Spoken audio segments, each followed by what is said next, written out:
America has 11 aircraft carriers. Iran has none. America spends more on its military in 10 days than Iran spends in an entire year. And yet for over 4 decades, through threats, sanctions, assassinations, and airstrikes, the United States has never once forced Iran to surrender. Not in 1979, not in 2020 when a top Iranian general was killed in a drone strike. Not even now with warships stacked in the Persian Gulf and bombers on standby. Why?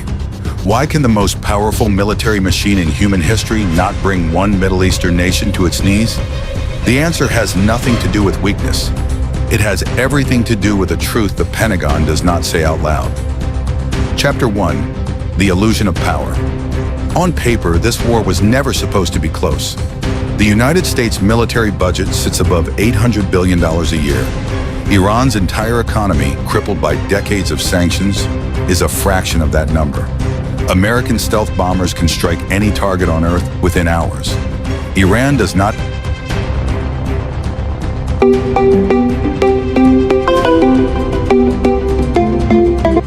By every traditional measure of power, this is a mismatch. But traditional measures assume a certain kind of war, the kind fought in the open, tank against tank, jet against jet. And that is exactly the kind of war Iran refuses to fight, because there is one number the Pentagon does not like to put on briefing slides, a number that quietly explains why raw power has never been enough. That number is this: Iran does not need to win a single battle. It only needs to make every battle expensive.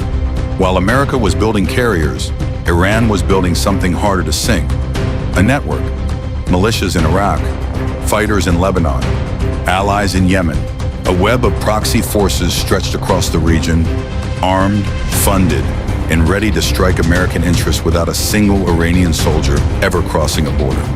Attack one of these groups and Iran claims no responsibility. Ignore them and American troops, embassies, and ships remain under constant threat.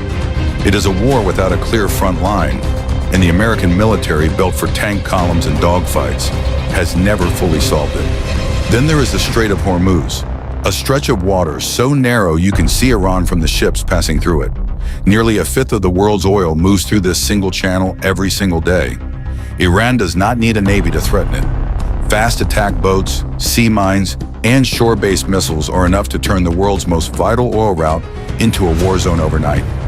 One closure, even for a matter of days, and global energy prices spike, allies panic, and the economic pressure lands not just on Iran, but on America and everyone tied to it. But even this is not the full picture, because there is one weapon in Iran's arsenal that no American general has ever found a clean answer for. A weapon that does not fire a single bullet, and it changes everything about how this standoff actually ends. That weapon is time. Iran has learned, patiently, brutally, that it does not need to defeat America. It only needs to outlast American politics. Wars are expensive in dollars, but they are far more expensive in something Washington cares about even more: public support.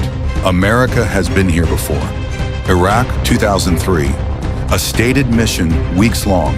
What followed was nearly a decade of occupation, thousands of American lives lost, and $1 trillion price tag that left the region no more stable than before the invasion began. Afghanistan told the same story twice as long.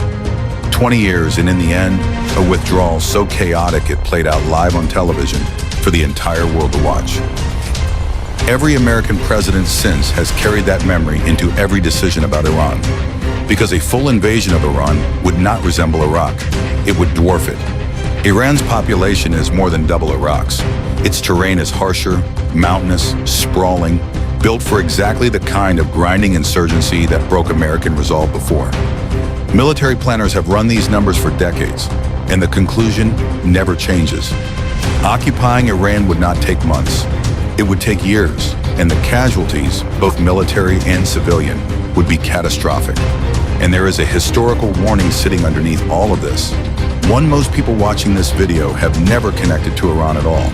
A moment from history that shows exactly what happens when a superpower tries to force a nation's total surrender, and instead gets pulled into a war it cannot end.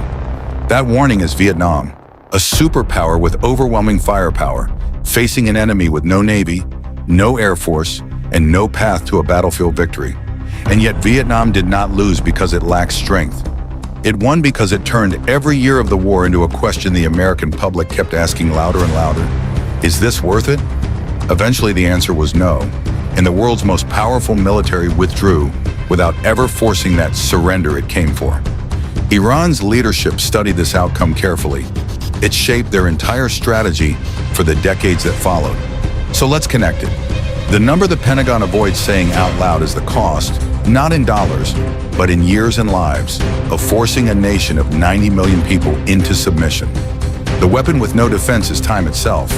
The simple fact that democracies grow tired of war long before authoritarian regimes do.